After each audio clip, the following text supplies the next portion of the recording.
Fala galera do canal Geografia em Ação com o professor Ederson. Na aula de hoje traremos sobre a Europa, aspectos físicos. Então segue a vinheta.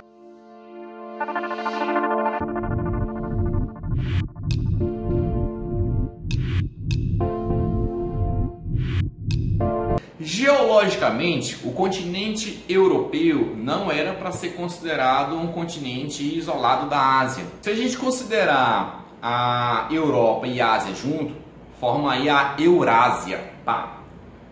Os únicos dois países que têm território nessas duas partes dos continentes, tanto na Europa quanto na Ásia, é a Rússia e a Turquia. Tá?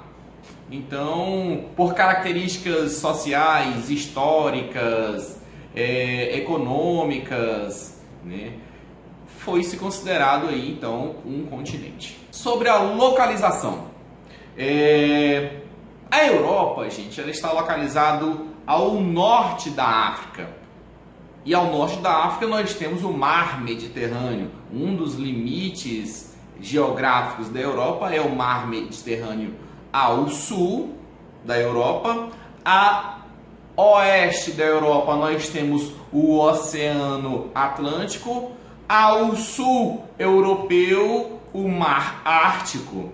E outros limites a oeste, sudeste, nós temos aí o Mar Cáspio e o Mar Negro também como divisores, limites geográficos do continente europeu.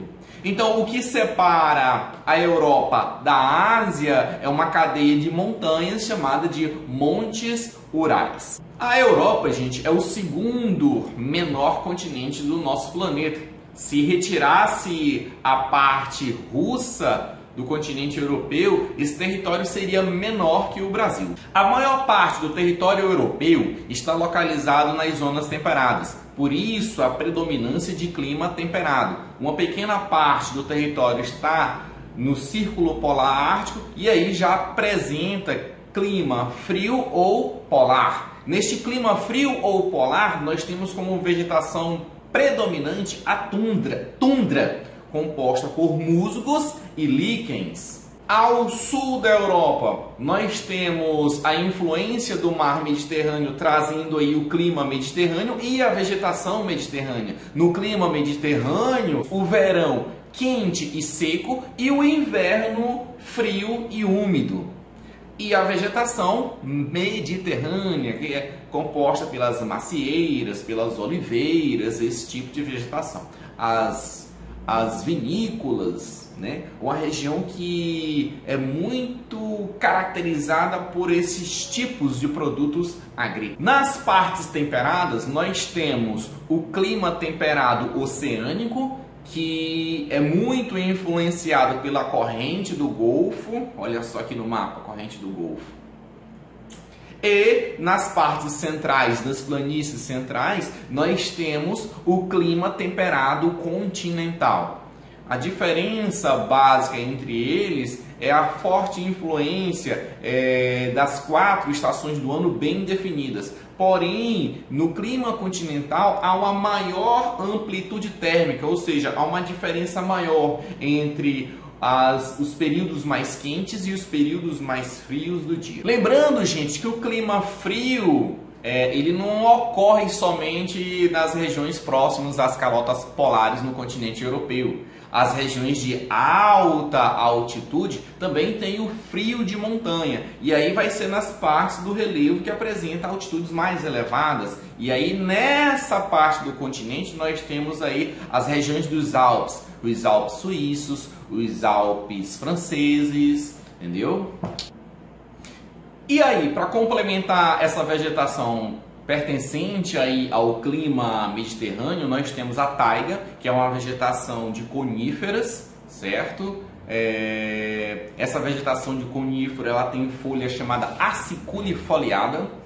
E também presente nesse clima Mediterrâneo, nós temos as pradarias, que é uma vegetação rasteira, né, composta por gramíneas e herbáceas. Temos as florestas temperadas, que semelhantes à taiga, porém elas são caducifólias. No outono e no inverno elas perdem a sua folha com o intuito de, digamos aí, economizar energia, já que a iluminação solar nessas duas estações do ano é mais baixa. Agora, quando a gente trata sobre a hidrografia do continente europeu, nós temos que compreender que os rios europeus têm uma importância muito grande com relação ao transporte. Porém, são rios curtos e pouco volumosos. O rio mais extenso é o rio Volga. Um detalhe interessante é que as grandes cidades da Europa, todas elas, são cortadas por rios. Por exemplo, em Londres, o Tamisa, em Paris, o Sena. E aí nós vamos ter o rio Reno, que corta toda a Alemanha e desemboca em Amsterdã, na Holanda, e um importante rio com relação aos transportes das matérias-primas existentes dentro do continente europeu. É importante lembrar que os rios europeus eles têm fator fundamental nos processos de urbanização das cidades europeias e também tem papel fundamental na questão econômica dos transportes.